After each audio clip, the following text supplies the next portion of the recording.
Let's talk about risk-taking. If you want an extraordinary career, you'll have to be willing to take some extraordinary risks. I know how tempting it is to think, well, if I just play it safe and work hard and keep doing what I'm doing, amazing things are going to happen for me.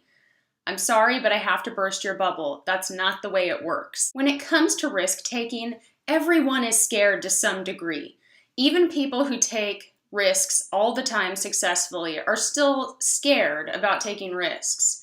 Just as scared as you are, probably, but they act in spite of their fear. I learned a really useful strategy from Tim Ferriss, author of the 4-Hour Workweek, that's helped me conquer my fear of risk-taking. Whenever I'm considering doing something that's a little bit scary to me, I sit down and I ask myself, what's the worst case? What's the worst thing that could happen? And I write it down. In other words, if I make this change and everything that could go wrong does go wrong, what would that look like? That's what I define. For me, my worst case fear is usually some variant of ending up living in a van by the river, but whatever your fear is, write it down. Then ask yourself, on a scale of 1 to 10, how likely is that worst case scenario to occur? My van by the river scenario is usually somewhere between a 0 and 1 on the likelihood scale, but definitely non-zero. Once you've defined that worst case scenario and you know exactly what it looks like, then you can ask yourself, if this did happen, what steps could I take to repair this? How could I fix this? And most of the time, it's easier than you think.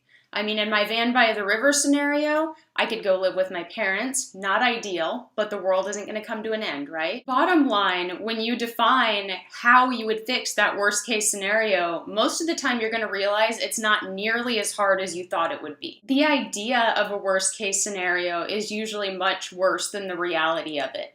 So by defining it, you conquer it. What do you want to do right now that you're afraid to do? Or another way to ask yourself the same question is, what would you do right now if you knew you couldn't fail? I encourage you to write down that dream right now.